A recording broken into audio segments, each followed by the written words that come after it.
Hopefully everybody can hear me okay. Put it up here on the cover slide. I'll just go straight to the agenda here. So as I believe Veronica noted, it's part 3. I believe they go together somewhat, but it is kind of 3 separate sessions. If you didn't do parts 1 and 2, probably not the end of the world. It's not mandatory or anything like that. All 3 in some way or another relate to the CAPE reports and TE. We started on April 28th where we were less than TE and more, just talking about outcomes. And most of that discussion was defining all the different CAPE outcomes and looking at it less on how you would mark it and more on what sort of student scenarios, might transpire that would result in you marking specific outcomes and kind of clarifying, scenario X versus scenario Y and what exact outcome, it looks like, quote unquote. Then we did one just a week ago where we started getting more into TE reports. That one looked at targeting special populations. We focused on that a lot because of the goal setting activities. Everybody's going to have to do a NOVA here starting this summer. Lots of focus on barriers. There's nothing mandatory on immigrant integration, but it is one of the options. So we started looking at some different ways of looking at quote unquote special populations, looking at ways in TE you can isolate special populations, identified some reports you can use that will give you that sort of information. Now, fast forward to May 28th, part 3 of 3. And we're going to talk about goal setting and using TE for CAPE goal setting. We'll start with the concept of NRS Performance Goals. My guess is lots of you have probably attended those. Gotta say, we've done tons of sessions over the last year on NRS Performance Goals. Again, more on the WIOA federal reporting side than the CAPE side, but we did a lot of them a year ago. Quite frankly, we did it a lot a year ago because we were webinar crazy there for a couple months when we were first into COVID. Then we did a bunch more of them here early this year as we were ramping up to that SIP that a lot of you completed a few weeks ago for CDE WIOA 2 reporting. CAPE, you might say, is on the exact same bandwagon as WIOA 2, moving more toward performance and goal setting. So we'll be looking at a lot of those same concepts you look at in NRS Performance Goals, only instead of the focus being on NRS federal reports, we'll look at the same concepts, but in the lens of CAPE state level reports. So we'll review NRS Performance Goals, and then we'll start looking at how you might adapt those concepts to CAPE reports and CAPE reporting metrics. Then we'll get more specifically into different ways to measure CAPE performance and persistence. That turns back the clock a little bit to the last in-person data dive we had in spring 2019. I know a lot of you remember that fondly already. We did a bunch of trainings there spring of 2019 where we started looking at those alternative metrics, looking at the different sections of the CAPE summary, looking at enrollment to see who's an enrollee and who's not, looking at attendance to see who has 12 hours and who doesn't. That is a variety of ways at looking at performance and persistence from a CAPE point of view, with students that may or may not have all the same data metrics as NRS students would. And then most of the time will be that second to last bullet. That is, we'll look at CAPE performance goals examples. My feeling is that's by far the bullet everybody will have the most interest in, or at least that's my prognosis. So hopefully that's where we'll be spending the bulk of time. And then for reference, we'll look at the 1920 statewide CAPE summary. It's not going to really be a data dive on that, but it is there. It has been shared. So I think it's okay. Basically, we'll use that as kind of reference. We'll point out, how some of these metrics look at the state level. There's all kinds of comparisons you could do, but we'll at least give you a couple for starters here by looking at that summary at the end. So I'll stop talking. I'll kind of look for a thumbs up or thumbs down. Again, do you hear me? Do you hear me clearly? Does this sound more or less like you were expecting to get yourselves into this afternoon, etc., etc., etc.? Okay, there's a few thumbs up. That sounds like we'll say that's good enough here. So we're going to start, okay, that's a very predictable question. As predictable or more, we're going to start this presentation by talking about the CAPE summary, fresh with a brand spanking new screenshot, not unveiled at other presentations, I don't think.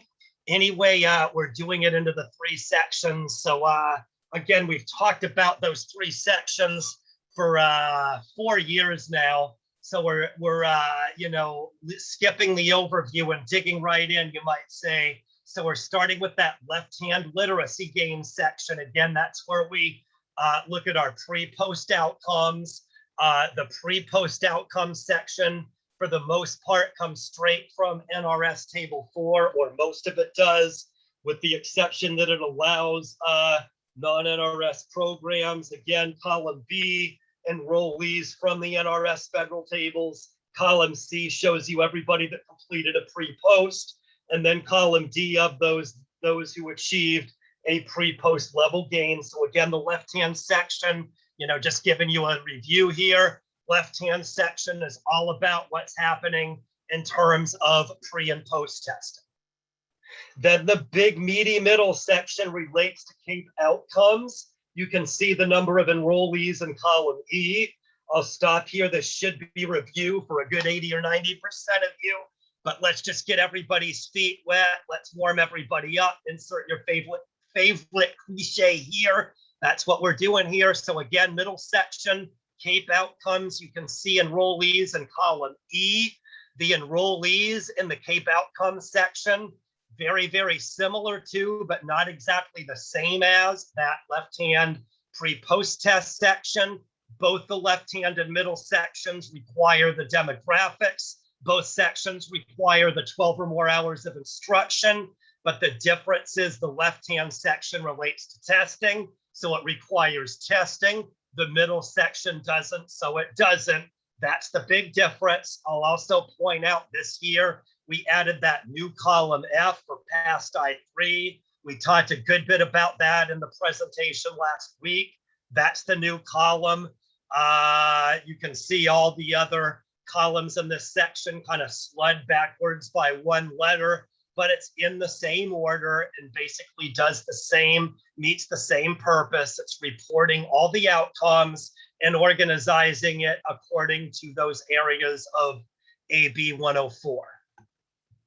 Okay, so moving right along here to the right-hand section, that's your services only section. Again, that shows the folks who only received services or those who might have done other things in the CAPE programs but had less than 12 hours of instruction. So everything falls here if it doesn't have the demographics or hours. We have the total number of enrollees in this section in column M to kind of clarify that, who really has services versus who was just dumped here because they didn't meet some of the other requirements is clarified in that column N by stipulating those in column Mike that actually received services. Then Oscar, Papa, Quebec, and Romeo all basically look at the different types of short-term services. Okay, and I think that was enough review for just the summary. Nobody will be surprised. We'll be talking a lot about it over the next hour and change, but that's just the review that we've talked about many times. Here we've got the CAPE data integrity. I spared you the slide with the 20 text boxes talking about all that action at the top. But just to summarize, I will say, like I always say, that top summary information, very critical to understanding the CAPE DIR, kind of that way for all the DIRs, but this CAPE version, I'd say especially, it uses that big net, looks at everybody that has any conceivable association whatsoever with CAPE reporting, and then goes backwards. It weeds out those that are not enrolled in one of the 7 CAPE programs, as it weeds some of the students out. You know, it identifies some of those that it's weeding out that might have some valuable fruit inside. Hey, we need to toss it out. It doesn't meet specs, but hey, it sure is a nice looking fish. Maybe we need to figure out a way that we can put it on our menu, so to speak. But anyway, you know, those that might have outcomes that we necessarily cannot retain on the report. So it basically discards that and comes up with that number in bold at the bottom that serves as the denominator for all 27 items. And then the KDIR digs into 27 items that are important for state and federal reporting. Some of them, the top 10, are the showstoppers.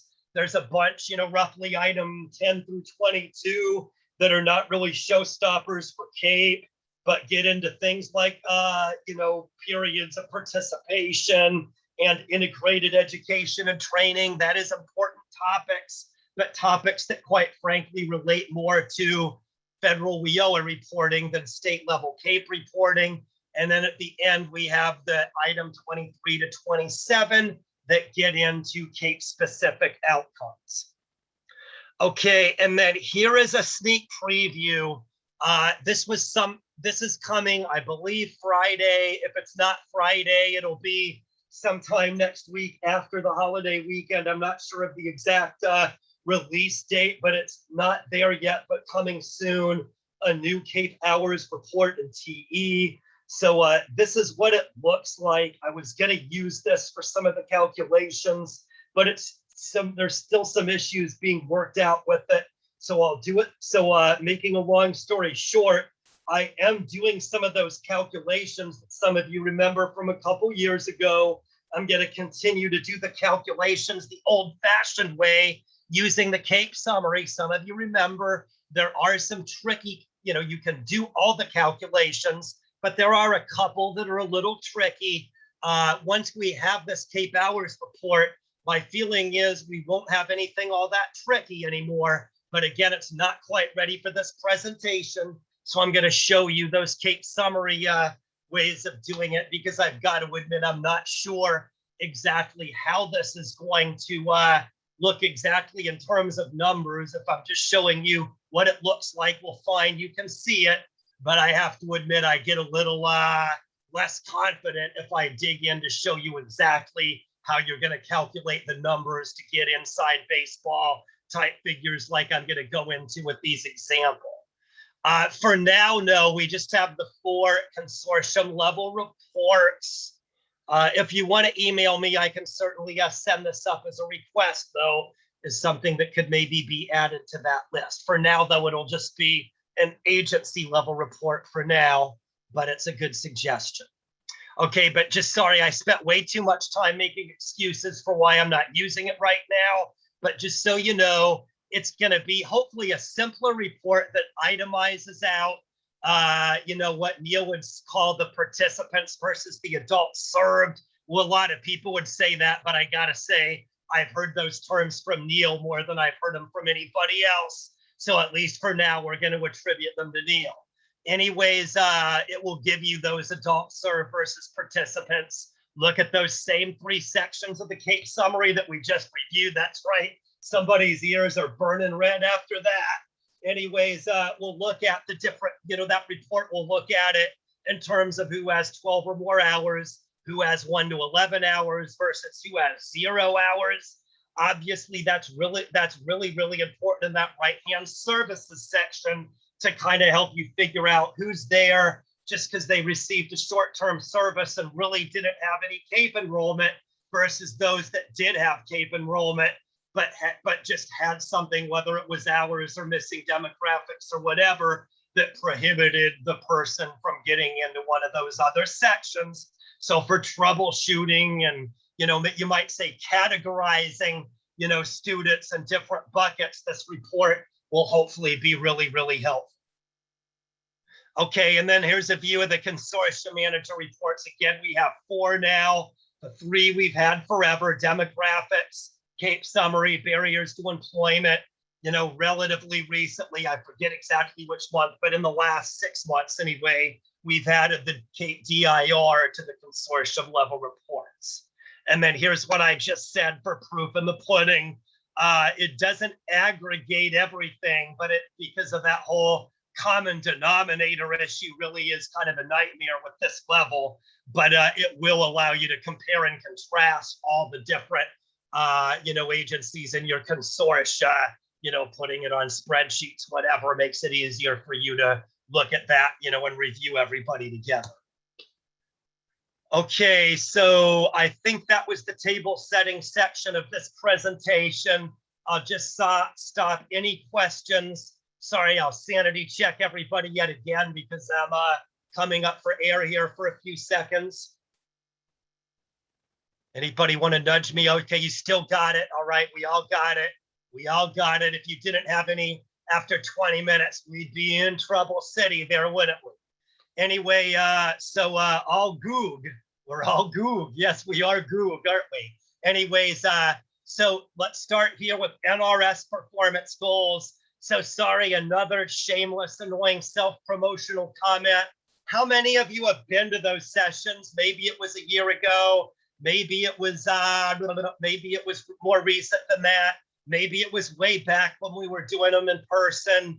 But how many of you have been to one of those NRS local performance goals presentations? Same type of presentation, but it focuses on the same concepts, but from an NRS federal reporting lens rather than a Cape state level reporting lens. So if you've seen these nifty screenshots, that is, we tell you to look at the NRS. Yeah, it is a crazy series. That's right, it's up and down. It always goes 7 games, doesn't it? They're always going to triple OT too, don't they? You never think those games are going to end, do you? Anyway, we have the screenshot. We tell you, look at the NRS tables, in particular NRS Table 4, and we also refer you to the CRS Data Portal, which for the NRS WIOA agencies summarizes your Table 4 performance, your 4B performance, your NRS persister, and now recently it also includes information about your students' responses to the Employment and Earnings Survey. So lots of stuff there, but the big caution, of course, is the data portal is there just for the WIOA to NRS reporting agencies, not necessarily everybody, but most of you are NRS WIOA too. So for most people in this audience, this is at least somewhat helpful.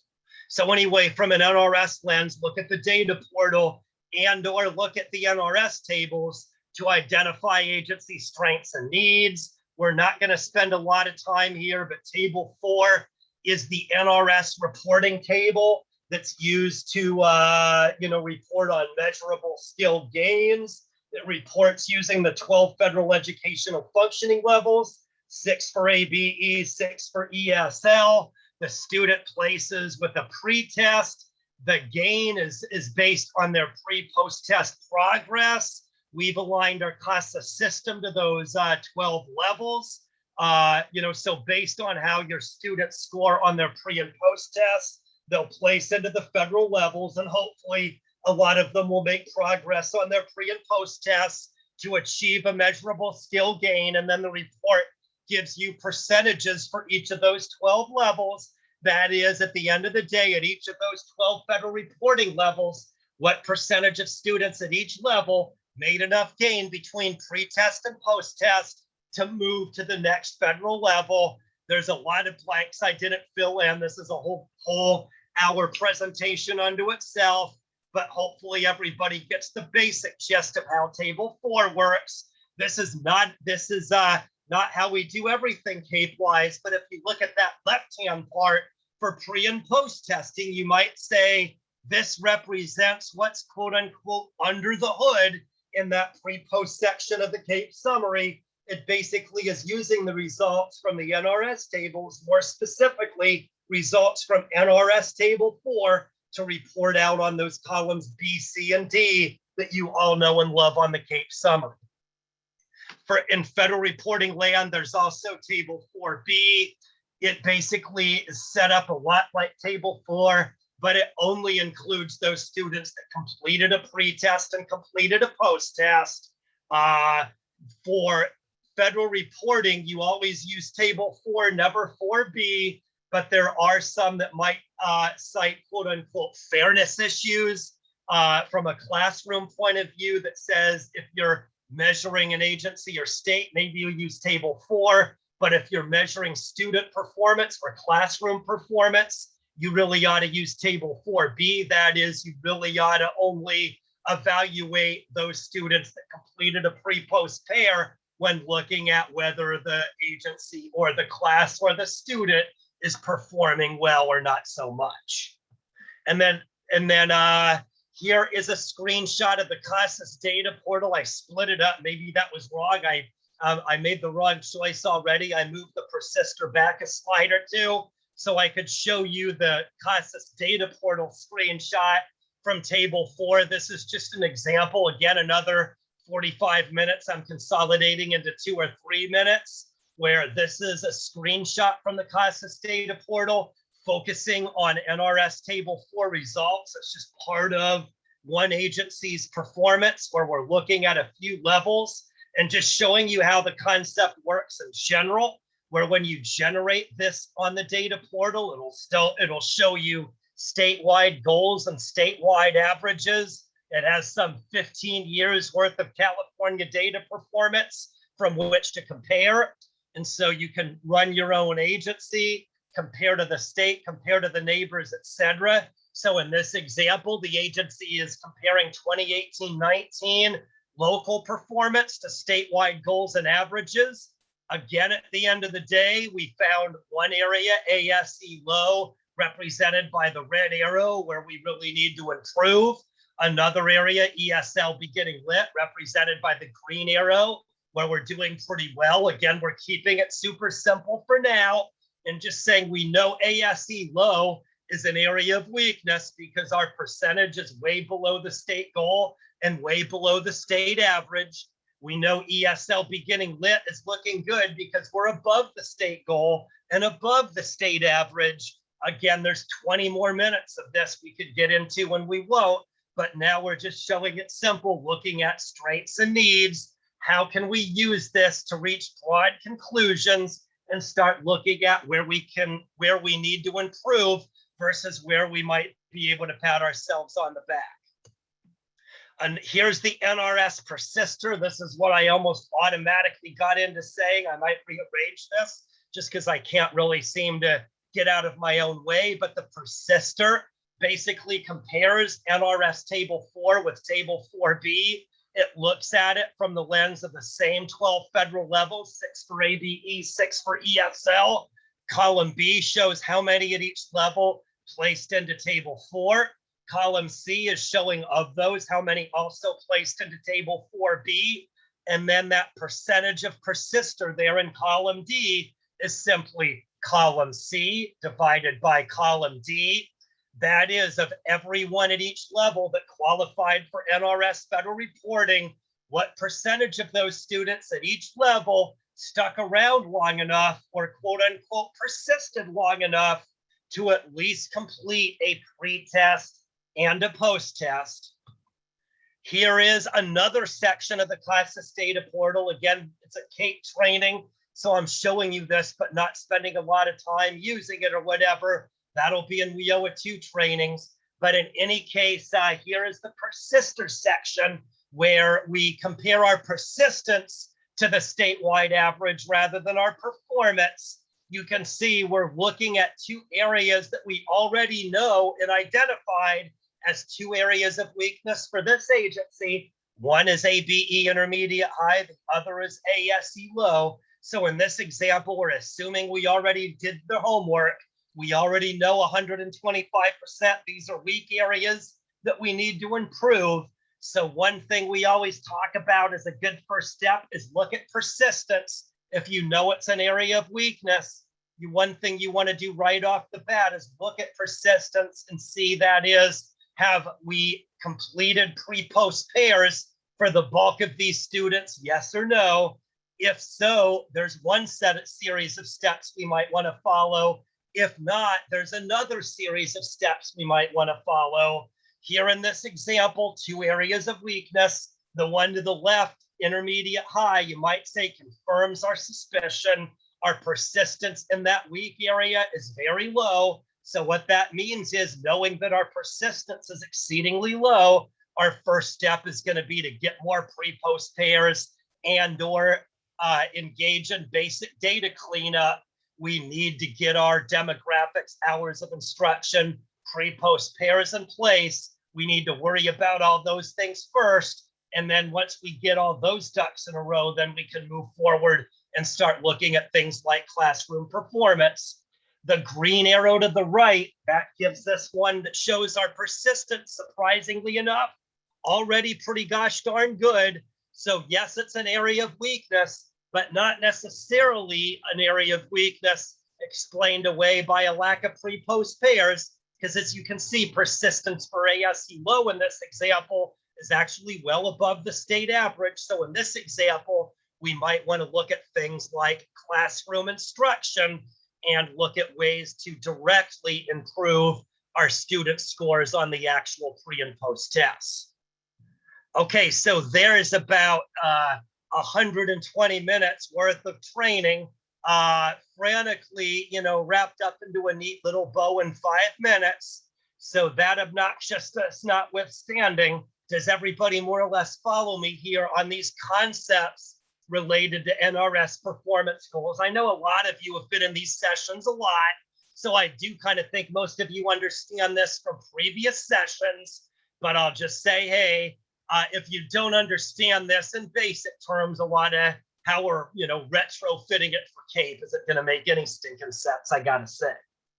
Okay, thank you for the positive remarks. So this is that goofy graphic. I know a lot of you have seen this. We've been using this for a while to say, yeah, at the end of the day, you look at those levels, you identify areas of strengths and need. At the end of the day, every level is performance is going to be good or bad.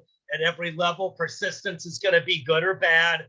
That allows us this nice little oversimplified grid that is everything falls into one of 4 quadrants. And we can look at each quadrant and basically show, where are our priorities and what do we need to do? The short answer is the 2 to the left are the priorities. If we're low on both, we focus on data and testing. And then we move on to instruction after we fix the data issues and the testing issues. If we are low performance but high persistence, that suggests that our data and testing is already kind of in good order. So we we don't pass go, we don't collect $200, we just go straight to the classroom and start working on fixing, instructional performance. Okay, hopefully that makes sense. Yes, so that's true. This graphic applies to CAPE just like it does to NRS, as long as you're willing to kind of, look 40,000, feet above, then yes, the way this graphic applies to CAPE, no different at all to how it applies to NRS. Maybe if you dig into the weeds, then it's not so much the same, but certainly at 40,000 feet, this graphic is the same for CAPE as it is for Federal Report. Okay, so I already asked whether everybody is doing all right, so I won't burden you with that question again. So here we're gonna get into CAPE. Here's a little bit more, probably what everybody signed up for. So what we just spent the last 5 or 10 minutes doing is kind of table setting with that NRS approach to setting goals. We've talked many times about how you can use the same approach for CAPE. So this is a lot like those data dies from a couple years ago, but I gotta say a more exhaustive list, and it will focus in on details, or other types of details, you might say, probably a little more goal setting oriented than we did in the past as well. I think right now before I dig in, I'll also reference that supplemental handout. I believe Veronica mentioned 2 handouts at the beginning of the session, not just one. One is the presentation, of course, that we're reviewing right now. That's the one that we're going to be spending 99.9% of our time covering here. The second one we're really going to be covering like not at all today. It's called the supplemental handout. The screenshots are all old, everything about it is old other than it was kind of cleaned up and there were some garbage slides eliminated just so it's cohesive and at least makes sense. But other than that, everything's really old. So if dated screenshots bug you, delete the handout. The supplemental handout is 0% mandatory and 125% gravy. It gets into a lot of stuff we got into a couple years ago, like Excel spreadsheets and, getting into like really detailed calculations, slides that do nothing but calculate and provide calculations, so the calculations are the same. And, a lot of that stuff is the same. So it's just given to you as is from a couple years ago. Everything about it is factually accurate other than a lot of screenshots are old. So again, if that just bugs you to high heaven looking at old screenshots, then my advice is just delete it and don't worry about it, because it's not mandatory. It was purposefully just passed on as a something is better than nothing, to give you something supplemental. Again, if that bothers you, delete it and just focus on this handout that has all updated stuff rather than stuff that's 2 years old. But there's a lot of stuff like Excel that I really wasn't interested in updating, but is still good information. So I just passed that along, again, as is for everybody's consumption or not. So moving back to the feature presentation here are a bunch of different things we're going to cover here, looking at goal setting from a CAPE lens. The top 3 are the ones that we covered 2 years ago in that data dive in-person whistle-stop tour we did in 2019. We'll be looking at enrollment criteria in the 2019 series. That's what we called the kick the tires metric. That is looking at all the students that have any connection whatsoever to CAPE reporting. What percentage of those students enrolled in a CAPE program? That is, they showed up for orientation or to receive a short-term service. They kicked the proverbial adult ed tires. Ideally, they hung in there and they went into a class and actually, accrued an hour or more. If so, they met the enrollment criteria. That's one way of looking at CAPE persistence. The second way is looking at it from a little longer game perspective. That is looking at attendance-related criteria. That's the participants versus adults served.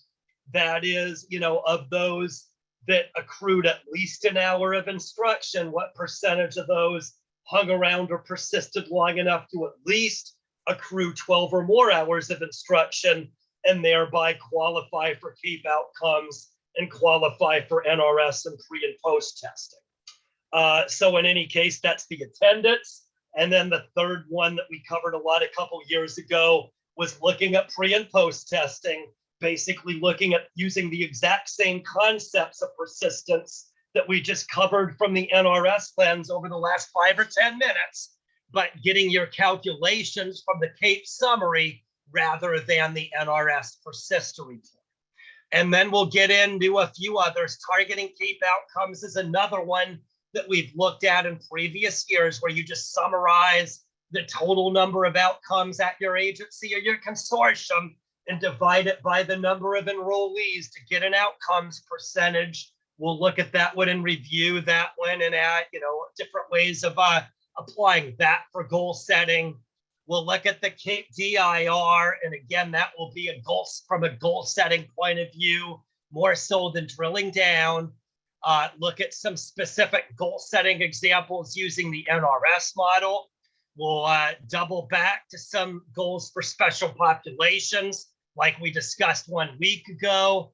And then we'll briefly cover consortium level reporting and how to set this up with external stakeholders. I'll just say these bottom 4 bullets, you might say, are all presentations unto themselves. And in a lot of ways, they're all multiple presentations unto itself. NRS Performance Goals, of course, has been done many times. Defining goals for special populations was done at least once, because we just did it last week. The other 2, we haven't really fleshed out and done sessions that focus just on this, but I will tell you right now, those bottom 2 bullets, like the 2 above it, could easily fill an hour, hour and a half presentation by itself. We might really want to look at doing exactly that here in the summer, early fall, So a lot of this discussion is a big fat excuse to say we're looking at these, but we're not going to go too far because it's 30 or 45 minutes each that we really don't have now, but we will start looking at how you can set goals at the consortium level, as well as ways to set goals with external stakeholders. One more bird walk that's not on the slide is we have had some panel presentations with some folks in the field that have done an exceptionally good job with goal setting. Some panelists like to talk about this from a WIOA 2 federal reporting point of view and use things like Table 4. Others are CAPE directors that really use CAPE reports to talk about goal setting. We've done it a lot here this spring. There will be another session on June 23rd at the Classis Institute, and we'll probably be doing this again here in late summer, early fall. All kinds of stuff we'll be doing later for more information, just FYI. Okay, so starting with CAPE goal setting, and again, we'll start with enrollment criteria. So for starters, you can use the CAPE summary or that new TE CAPE hours report. I mentioned I was really going to dig into this one a little bit here, but it's not quite ready yet, so we'll have to do this one at the next CAPE Data Dive. So I am showing you what this new report looks like here on this screen. I will use this for table setting, but then from this point forward, when I actually show how you might calculate this kind of stuff, I'm gonna stay conservative and stick with the CAPE summary so as to ensure the way I show you is something that's accurate rather than something that's inaccurate and just sets you on nothing other than a wild goose chase or whatever. So here is the look and feel of that new report. And the question for the new report is the exact same question as the one for the old report. That is the kick the tires question. When we look at the overall number of students available for CAPE reporting, how many actually make it into a CAPE instructional program? That is how many students accrue at least 1 hour of instruction. And so now there is the CAPE summary, just to kind of go back into that way, just to, kind of a translation, same question, different graphic, using the CAPE summary to measure enrollment. And now here is a computation. So again, when you're using the CAPE summary, I'll admit that it's a little bit complicated to do this calculation. Again, with the new report, I think it will be a straight looking at columns rather than having to dig out particular cells. But what we're doing here is we're starting with that NA. So does everybody see? We'll do that. We'll go through this in painstaking just to make sure everybody gets it. So first off, does everybody see that number 79 listed under column M in that row labeled NA in the services section? So thank you, Chris. You jumped in. Okay, people are jumping in. Yes, thank you, everybody. All right, so everybody sees that. So does anybody know what does that 79 represent that I just asked you all to at least let me know whether you can read the 79 or not? What did those 79, 79 students, what is it about those 79 students in that cell? Anybody have a quick answer for me? Anybody know? Outside CAPE will say, yeah, no program area, good, right? They are not part of any program, right, good. Okay, different ways of explaining it, but right, they make the map, but they do not have any program, and generally it's gonna be a student that received a short-term service, but has no enrollment, not even the evidence of anything that relates to CAPE enrollment. So what we're doing is we're taking those total unduplicated students in this section, and then we're going to be basically, subtracting those 79. So those that are enrolled in this section and have a connection to a CAPE program divided by everybody in that section gives us our program enrollment rate. My apologies, it's a little bit of irrational exuberance in this agency. They're doing really, really well. 98% of their learners, are enrolled in a CAPE program. I will say in 1920, these percentages were higher. Hard to say whether it's for positive, just getting more students in class sort of reasons, or it might have been kind of an inside out negative where it just means you have a lot fewer stray bullets because of COVID. You know, you say tomato, I say tomato there, you know, glass half full, glass half empty. You know, how many cliches can Jay fit in a bottle here? I'll stop. But in any case, you know, there were a lot of agencies with high percentages in this area in 1920. You know, I'll just say if you want a more realistic number, you might look at this at 1819. Hard to say there, but that is the program enrollment rate. Here's the math on the slide right here. But if you want to see at the end of the day of everybody who makes the report, what percentage have some, you know, enrollment connection to one of the 7 CAPE programs, here's where you can figure out that information using the CAPE summary. And I'll go out of my way again to say, this is the same metric that we reviewed in 2019.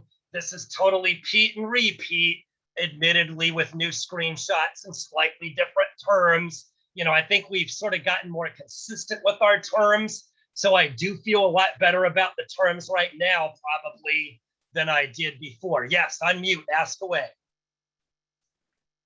Hi, Jay, it's Peggy. Hey, Yes. So I'm struggling a little bit about 98.8% being a good number. And the reason why I'm struggling is I'm thinking about the fact that we are trying to pull in as many students as we can into the adult schools and then refer them to our colleges if they don't fit the adult school. And we're coming up with a whole way to transition them, and we have outreach all buying in. And so I could see in our consortium that that number may be down to 96 or 95, but that's because we'd be serving community members by helping them set goals and go to another agency that is not an adult school. So my question is, am I looking at this wrong here? Is this going to be kind of a new measure that the state's No, going I to think use? you're looking at it correctly. Sorry, so I'm going to give 3 goofy answers. The first one is at the end of the presentation, we have some statewide slides. I think statewide percentage was 96. So we were a lot higher than we used to be. Right, we don't have any set levels. Neil clarified that. So what we're showing is not what you're officially responsible for. It's just kind of rule of thumb for reference only, just to see how you compare with the overall quote unquote average.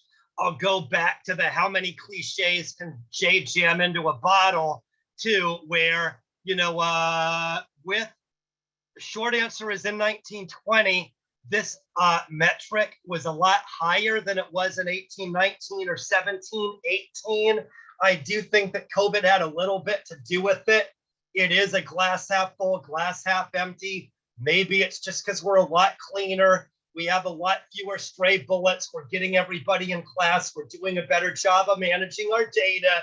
Maybe it's looking at it more half empty where we just don't have as many students, you know, who are coming in to kick the tires. We batten down the hatches. The only, you know, lots of cliches in this explanation. We batten down the hatches. We're only serving those that are all the way in already. So we don't have those coming in off the street, kicking the tires much in the last year or so. So I'll just say statewide at a lot of agencies, the last year or two, these percentages are a lot higher than when we did this presentation 2 years ago, spring of 2019. I forget what the percentage was that we presented a couple years ago, but I remember it being more in the low 80s, I think 82% or something like that. I don't know if that's right, but it was a much lower percentage a couple years ago than it is now. We increased this metric by quite a bit in 1920. So there's a lot of different answers, none of which is the silver bullet you're looking for, but are all possible. I guess the other thing I'll just say related to Neil's response is if you know your agency or your consortium has something specific that might make numbers, you know, appear a little high or appear a little low. That's what I've always called a do your homework issue. If a number looks weird, but you've done your homework and you know the number looks weird because that's just how you roll at your agency and or your consortium, then fine, you've done your homework, you've taken the steps you need to explain that number. Maybe you need to take steps to change it. Maybe you're 100% happy with the way you're doing things, and you may just kind of need to know that, yeah, that number is always going to look a little bit different because you've decided to say tomato instead of tomato, so to speak. Does that at least make sense, Peggy? Yep-a-roo. All right, thank you. All right, so I'll move on here. Good question. Thank you, Peggy. That was great. That really helped me a lot to break it up a little bit. I think everybody should be really thanking you to break that up because it does feel a lot better having broken up that diatribe. Anyway, the next one we're calling CAPE participants. This is another one that we talked about extensively in the data dive 2 years ago. So again, there's that nifty screenshot of the new report. Here's the question we asked 2 years ago, every bit as relevant now. Of those that enrolled in a CAPE program, that is, those that have at least an hour and have official enrollment, how many stick around long enough or quote unquote persist long enough to accrue at least 12 hours of instruction? And you might say it's not there, but in parentheses, and also qualify for CAPE outcomes and NRS, quote unquote. So here we're going to go back to the CAPE summary. We're going to make sure that our calculations are correct. Here's that outcome section. So again, we're going to look at those unduplicated enrollees in column E. That is those that have the demographics in 12 hours. You can see that's how many show up in column E. And then we're going to divide it. It's a little tricky here. Again, we're not dividing it by the unduplicated in the right-hand section represented by column M. We're putting a little bit of a twist in and making it a little trickier than anybody wants. And it's what we divide it by is that number we used in the previous metric. That is the number of unduplicated in column M. But after we subtract those in NA, so I think Maureen, you dutifully and graciously typed it in. It was that 6771 minus 79. That's correct. Thank you, Maureen. Again, we're using that as the denominator here, not the total in M, because again, we're those that are services only. We already kind of kicked out. We've already eliminated them or voted them off the island. So we're now looking at those that were still left standing to measure against when we're looking at the 12 or more hours. And Neil says, yes, different regions, not all are the same. Your mileage will vary, yes, indeed. But in any case, just to go back to the metric, you can see here 4372 divided by 6692 is, that's not right. I think I used the same one. Sorry, that one I got to change. I had the right percentage. I overdid it. But anyway, that's 69. That's like 69. That's like 67, I think. Sorry, I used the same thing and typed it twice. I'll have to go back and send a new PowerPoint out. I think I pasted it twice because I have another version that had the right number in it. Yeah, thank you. Sorry, that was a typo. I used the exact same percentage and pasted it twice by mistake. Yep, everybody's jumping in. But you can see the right numerator and the right denominator. But yeah, I failed math. I used the same result as the other one. Sorry about that. But in any case, hopefully you can see how you do it, where again, you're looking at those that get in the middle section, comparing it against those that are in the right-hand section. But again, that little caveat or twist here is to make sure you're calculating it correctly. You need to eliminate those who are in the NA cell. That is those 79 that we addressed there at the beginning of this discussion before you come and calculate that right percentage. Okay, I'll stop here and just make sure everybody hanging in all right. Sorry, I put that stupid number in. I'm going to leave it and just send it back to Veronica after. But everybody understand these metrics, okay? Yes or no? Good quiz, that's right. Giving you wrong answers and everything to check on me, right? Okay, so in any case, the third and final one from that data dive 2 years ago was looking at it the old-fashioned NRS way. That is, if we're doing it the federal reporting way, we're looking at pre and post testing. I'll send that to Veronica. Yeah, it was just a stupid mistake. I hit Control V too many times, giving you TMI, I think. Anyway, Kate, pre and post testing, here's where we look at the same way of measuring persistence exactly as the feds or NRS would do it, but we're using it, giving our calculations with the Kate summary rather than NRS. Bottom line, if we are a WIO2 agency, of course, we can use NRS Table 4 or the CRS Data Portal, and that will work just fine. Thank you very much. But again, we're looking at CAPE, so we should use the CAPE summary. The other, probably more important reason is obviously CAPE includes, CTE, workforce prep, and those other programs that are not included in NRS federal reporting.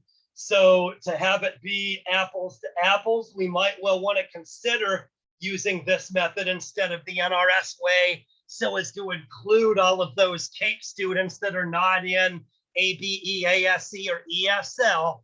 Again, apples to apples suggests we'll use the suggest that we will use this left-hand literacy gain section. So again, we're looking at column B to show how many qualify. That column C is basically kind of looking at, the table, the quote unquote table 4B point of view. In that column D is kind of looking at the table 4, so to speak, where it's just EFL gains. So again, it's a lot of the same type, it's the same approach that we would use in a report such as the NRS persister, but setting it up in columns by program rather than by NRS level. And of course, including all of that non-WIOA2, all those non-WIOA2 students. So again, if you want to look at persistence, we would simply look at column C divided by column B. That would give us the persistence rate. That 70% is that rule of thumb I've been giving everybody for a while. If you look at the last year or so, that 70% is wrong in COVID land. Obviously, that went down. I'll say it went down, but not as much as people think. At least in 1920, it did it. It went down a little bit to like 66 or 7, kind of within the margin of error in 1920, I would say. 2021, we'll see. I think 2021 will be a lot worse, but people think it's a lot worse. It's only a little bit worse. But either way, I'm going to use 70% as the rule of thumb, because you're going to be looking at goal setting as we move into the next year. That is, as we move into opening up and we'll start doing, full-fledged testing again and all that. So 70%, really generic rule of thumb. That's been our persistence rate for WIOA2 for almost 10 years now. It's really been steady at 70% for a good long while. Again, COVID notwithstanding, but I dare say 2012 to 2018, we were stuck around 70 for those 6 or 7 years running. Okay, anyway, so targeting outcomes, targeting outcomes. So this is another metric to use where, wait a second, there was something, okay, sorry, this one I skipped. It's the same exact slide, but it's column D divided by column B. So column C divided by column B gives you persistence. Column B divided by column D gives you performance. So again, if you use column C, that gives you the percentage in each program with the pre-post pair. Column D delta divided by B Bravo will show you the percentage in each program that achieved an EFL gain. So you can do it either way for persistence or performance. Again, giving you a very CAPE specific figure, but using the NRS method of focusing on pre and post test results.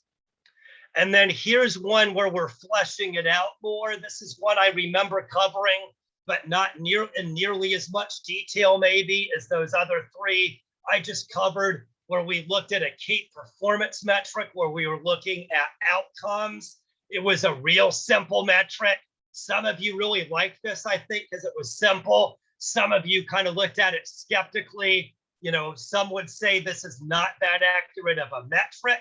Another, you say tomato, I say tomato issue. Some of you really love it though, so it's definitely at least in the something is better than nothing category. But we look at this outcome section, we note the number of enrollees in column E, and then we just take column F, G, H, I, J, K, and L, add them all together. When we add the unduplicated totals from columns F through L, and then divide it by that unduplicated number in column E, that gives us what we call the outcomes attainment rate, where, you know, we've got another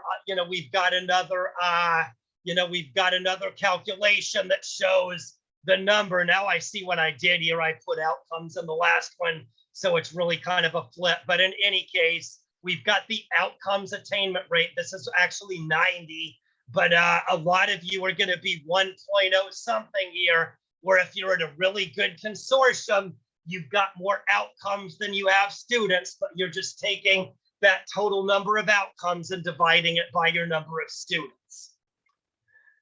Okay, so the next one is using the KDIR.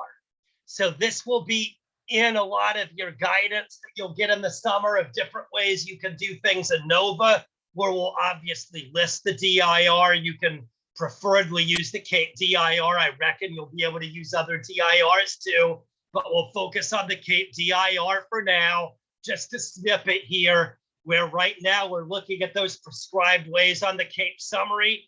But again, just like we talked about on the SIP for WIOA reporting, I'm pretty sure you'll have the same flexibility when you look at CAPE goal setting, where you'll have a number of different ways to look at goals. So everything we've looked at here related to CAPE goals so far, we've looked at the CAPE summary, but this is just to show you, you can also look at that CAPE DIR.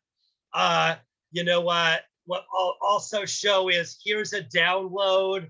It's on the CASAS website. I'll send it to Veronica so we can post it on the CAPE website also. But here's a link to our website at CASAS, where I know we have this document. That is, there's a document that has 10 quarters of statewide DIR performance. It's at this specific link. It's basically goes from the start of the 18-19 program year through the second quarter of 2021. So 10, count them, 10 different quarters. You can look at end of year for 18-19 or 19-20 as well. So again, all kinds of ways to compare your own agency or your own consortium to statewide performance at that link.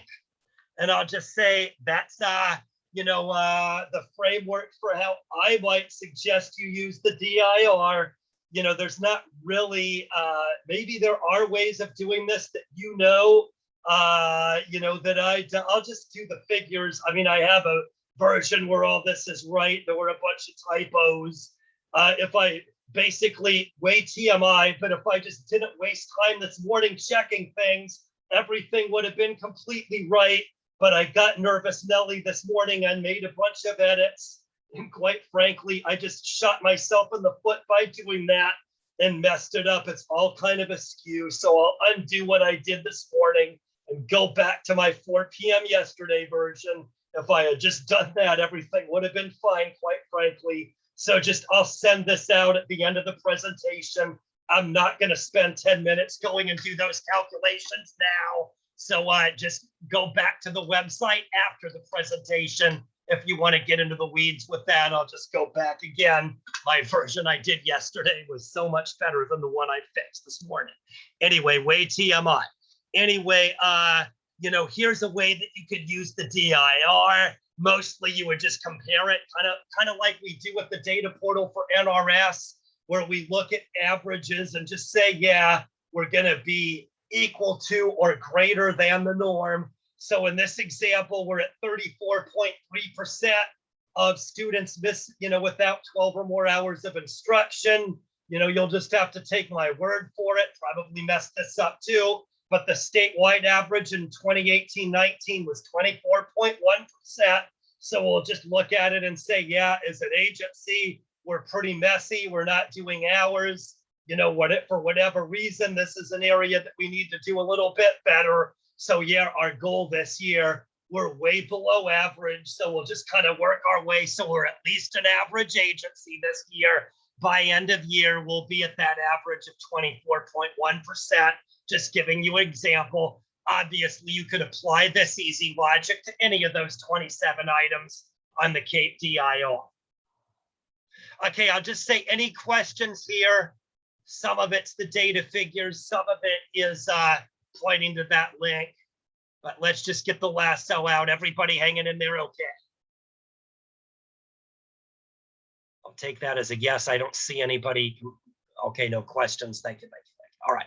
So anyway, next up for bid is NRS Performance Goals. We talked a little bit about how that was done early on, so we're not going to repeat that. But what we will say is, obviously, many of you are WIOA 2 NRS. Just as obvious, I think, is CAPE is totally aligned to NRS and WIOA 2. So, you know, any agency could actually do this, but I got to say, it really only makes sense for those of you that are actually funded for Title II.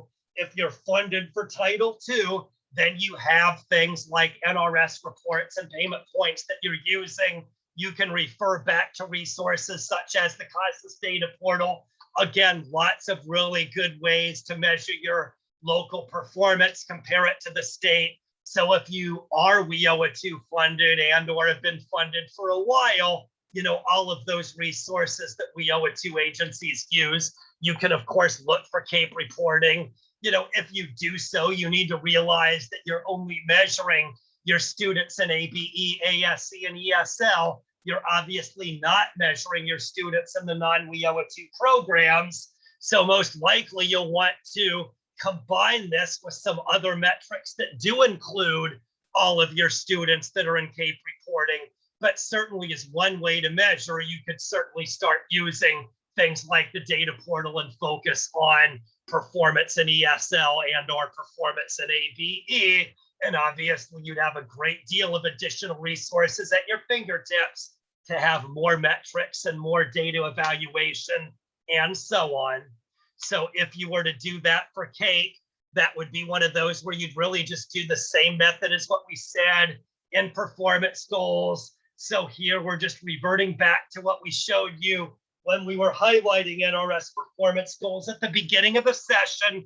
We pointed out that ASE low is an area where we need to improve. So here's an example of a goal, you know, where in this case, all right, we will improve our NRS performance and ASE low from 22.6 to 25%. Just as an aside, that's a total made up arbitrary percentage by me. That isn't me, you know, clicking Control V in the wrong place again. That was just me making up a goal. I'll just say the 25% is completely made up. Maybe it's right, maybe it's wrong, but I will show this. I did that on purpose to say, with this type of NRS goal setting, as well as all the different kinds of goal setting you might do, whether it's for NRS, whether it's for the CDE SIP, whether it's for NOVA and CAPE, whether it's for all of the above. When you set goals for all of these things, you're never under the gun to reach the goal, quote unquote, or reach the average. You always have the flexibility to set the goal where you want it. So sometimes that might mean you want to set the goal better than average. If our performance in ASE low is 50%, well, obviously it would be rather stupid to set our goal for 37% and say we're going to go backwards. But that's not to say it's inappropriate to set a goal. If we were at 50% in ASE low, however, we might want to set that goal for 55% next year. Conversely, in this case, we're not just below average, we're way below average. You might say we're a borderline basket case as far as ASE low is concerned. So in this case, we are going to target it. We are going to set a goal for it, but we're going to be super conservative because we know it's a big stinking mess right now. So we're going to be cautious and just say, yeah, we're going to really look at this. We're going to really work on getting better. But for now, We know it's a big stinking mess. So we're just going to get a little bit better in hopes of cleaning it up this year and maybe making better strides in future years, with this year being the first year where we get things all cleaned up and good enough to move forward, whatever. Okay, I'm going to stop and just say I bird walked and I really didn't pause. That was a card carrying Jay Wright saying 5 different things in one extended run-on sentence. So I'm going to stop and say, hey, is everybody still following me nonetheless? Thank you, Karima. Quick response. Everybody's jumping in. Thank you very much. I know you'd all say, you'd all get the lasso out and wring me by my neck if I wasn't, right? Yes. Okay, so here's another tip if you want to look at it using NRS related metrics rather than our, CAPE homespun metrics, so to speak, is we do have the CAPE tables and TE. Gotta say, we haven't spent a lot of time on these. As we move into goal setting, though, you might say the time has finally come where we start promoting these a lot better than we have. How many of you have used these? Just out of curiosity, they've been in TE circulation since the summer of 2017.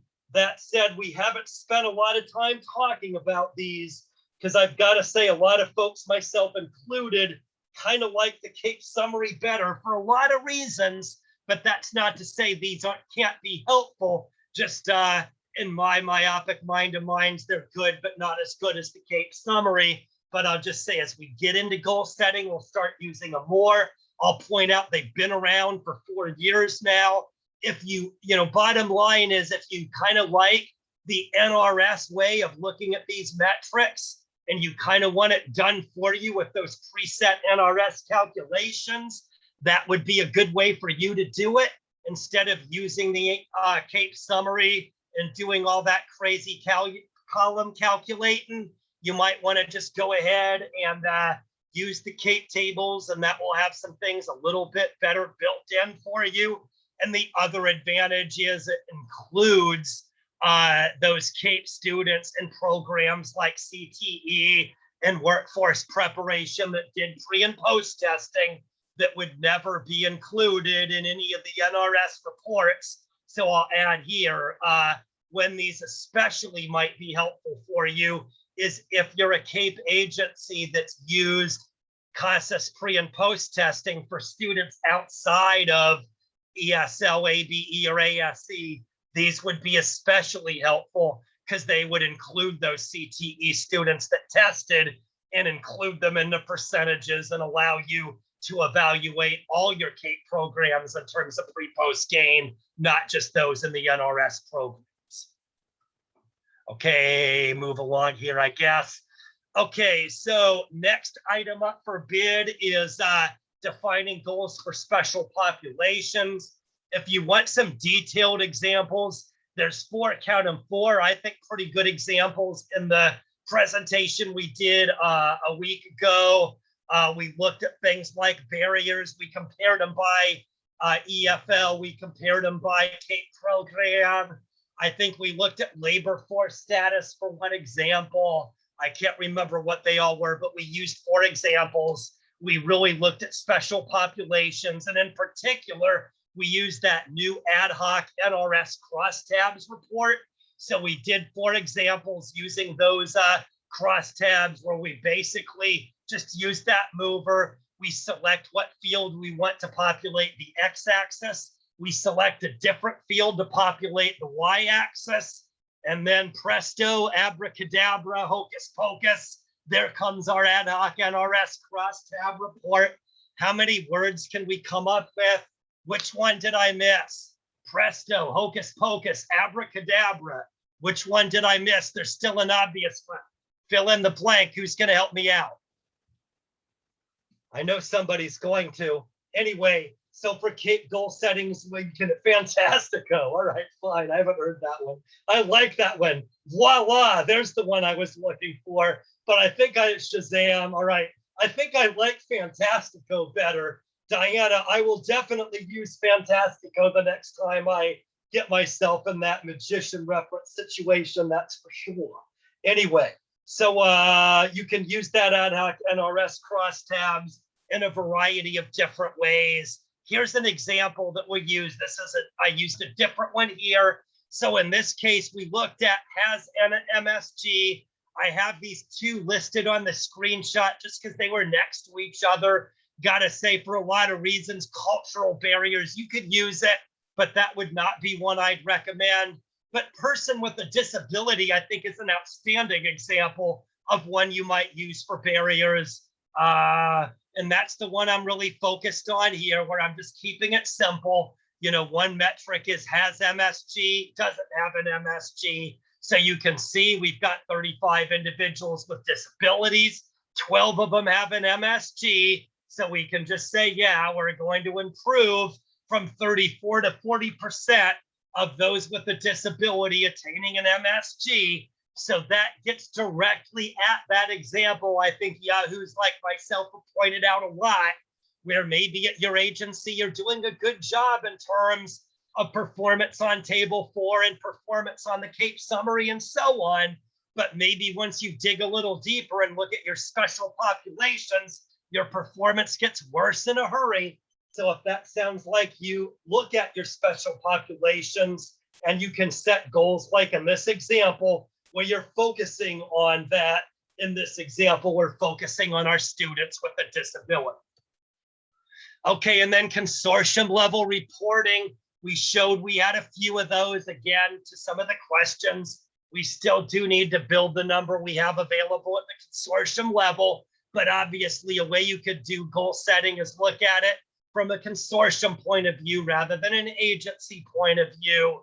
And, you know, we're just showing some examples. I got to say, when I got into this, you know, this is one that kind of is a standalone presentation. I think for later in the summer, I couldn't really do this without taking 30 minutes to get into it.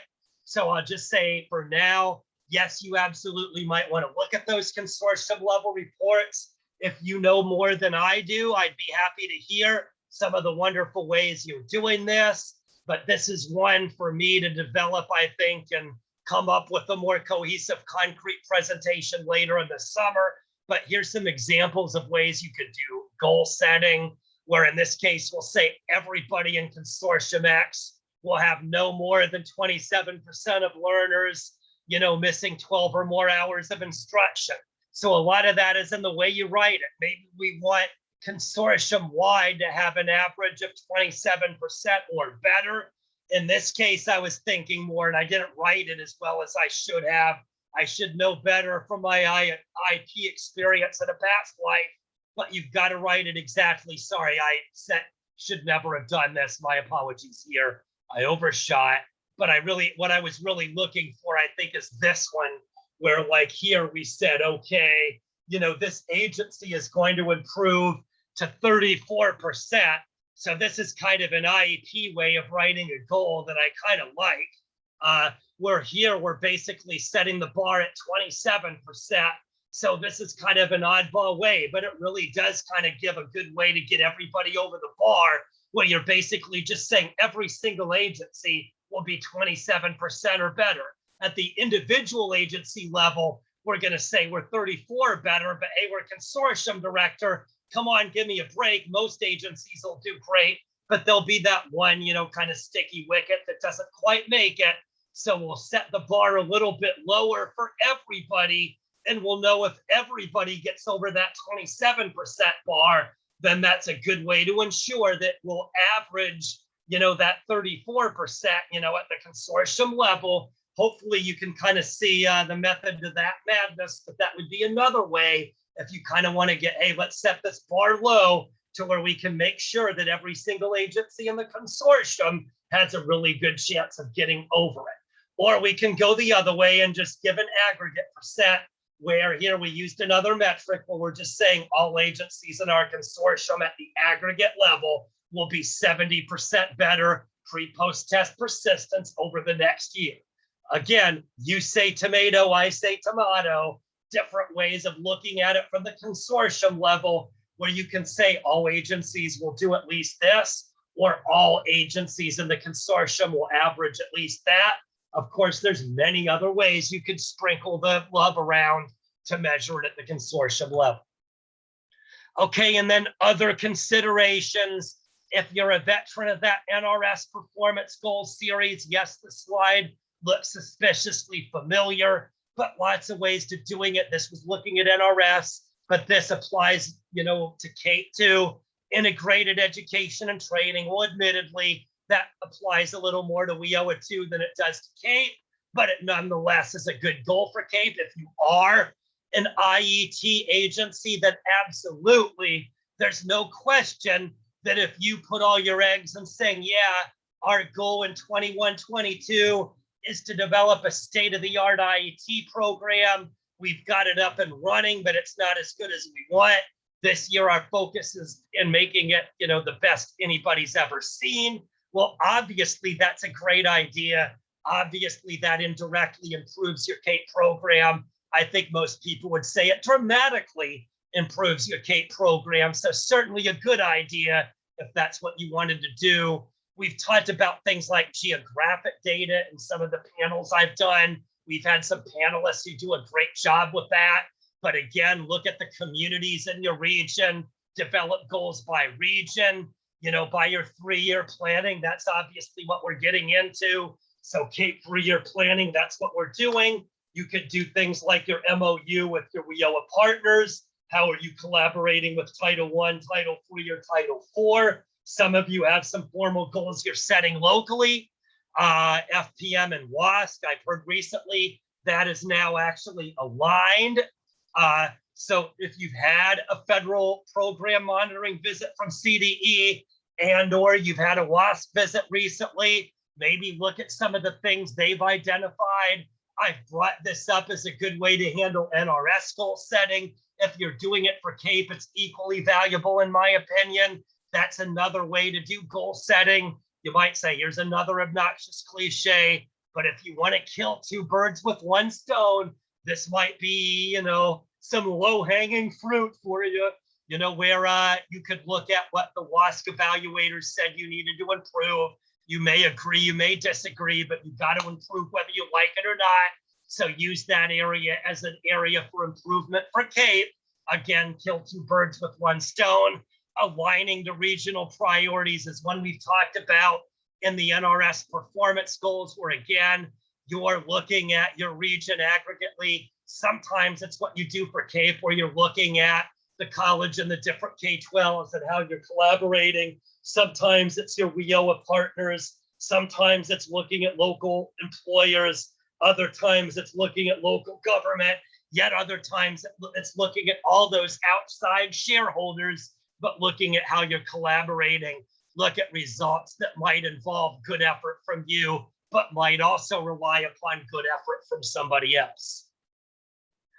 Okay, coming up for air, we've got 8 minutes left. I gotta say we're right on, okay, 7. But anyway, we're right on cue nonetheless. We've got about 5 minutes left. I'll just say, any questions? Hopefully you can see with every single area I covered, do you all see how I could have gone at least a half an hour on each and every single one of those line items? So you might say all of those line items were covered in unsatisfactorily because all of them had a lot more room for growth. I tried to get a little bit of attention to each of them though.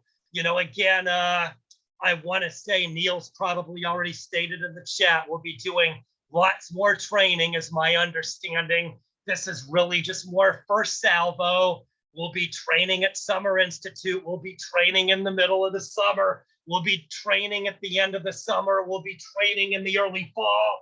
We'll be training at the end of the fall. We'll be training all over. Isabel, send me an email if you don't mind. I can connect you with somebody at CASAS for that. Very good question. Thank you. In any case, okay. So I don't. All right. Thank you, Diana. Thank you, Connie. So lots of other things you could explore. I will just stop. Any questions, though? I'll just say thank you, Diana, Connie, Isabel. Great questions. Great comments. confirming understanding, but any questions before I do these last couple slides? Okay, so I'm not going to dig into it, but just showing the statewide CAPE summary from last year. I just wanted to do this because whenever we look at, doing things like goal setting and doing these comparisons, nobody can really do this without saying, hey, wait a minute, I want to see if I'm above average or below average. But, for WIOA, I can always say, well, just look at the data portal. I have kind of an easy out. For CAPE, I don't have an easy out. So you might say, here's my best stab at giving myself an easy out, where I'm showing you the statewide CAPE summary. So if you're looking at, wanting to, see how well you're doing in HST or HSE or past I3, or maybe you want to focus in on how many receive supported services, you want to focus in on the percentage with the pre-post pair. There's all kinds of different ways you could do this. But if you want something to hang your hat on and have a method for comparison, here's something instead of nothing, where you have the CAPE summary for 2019-2020. So again, here is our statewide persistence and statewide performance rate for 1920. You can see a little bit lower than usual, but not as bad as everybody expected it to be. So if you want to compare yourself to 1920, here you go. Again, it's on the slides. You've got it on the slides. Everything you see here is on the slides. And then here's the outcomes rate. Again, we were almost at a 1-to-1. You might remember from 2 years ago, some of you calculated and you were 1.0 something, and you all thought you calculated wrong. Well, no, you didn't. If your rate is better than 1, that just means you're from an agency or a consortium that's doing a really good job with this. You can see statewide, we've made good strides here, where in 2018, I think we were, in the low 80s on this one as well, I believe. Now you can see we've gone from the low 80s to the mid 90s. And then here's services. Again, our statewide enrollment rate was 89%. The persistence rate was, that is the participants, not persistence, but the participants, sorry, I'm talking too fast, but that is the participants rate of everybody on the map, how many had 12 or more hours of instruction. That's 69%.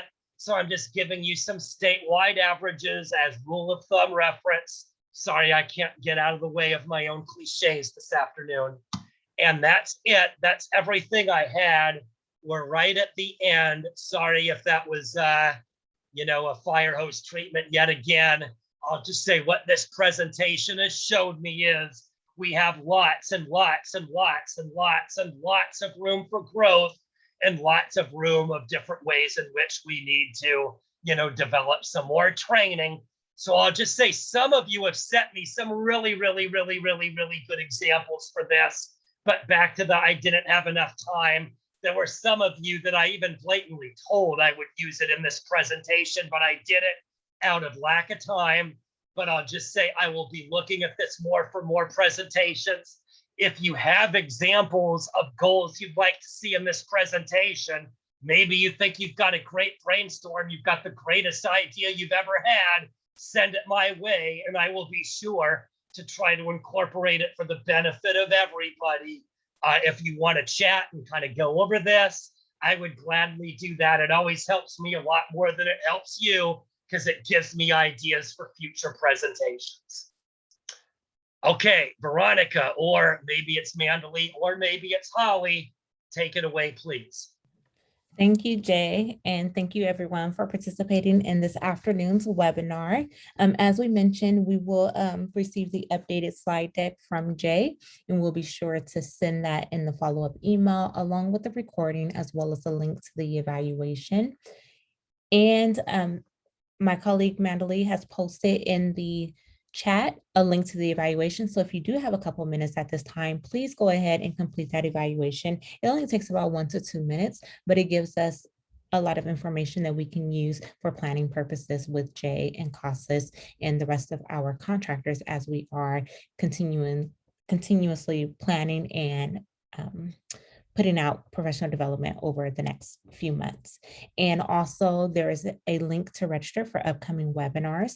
So be sure to check that out. Again, we are always adding more webinars to our list of offerings. So continuously check that. Also, we communicate via the newsletter. So if you are not registered for the newsletter, please go ahead and register for that so that you can receive all of the latest communication regarding all of our upcoming offerings. And additionally, I just lost my train of thought, but you'll receive a follow-up email tomorrow with the link to the recording as well as the evaluation and the PowerPoint presentation with the supplemental form. Oh, and I just remember what I was going to say. So in your chat, you also have received a link to our student data reporting page on the CAP website. And that's where we house all of our webinars related to CAP data reporting. So if for any reason you missed or want to go back and look at part 2 or even part 1 of the CASAS Data Dive series, they are posted there and available for access. So if you want to reference them for future, or if you want to pass it along to colleagues who may want to reference those materials, they are on the website. So again, thank you all very much for your time and your participation, and we look forward to seeing you soon. Have a great afternoon.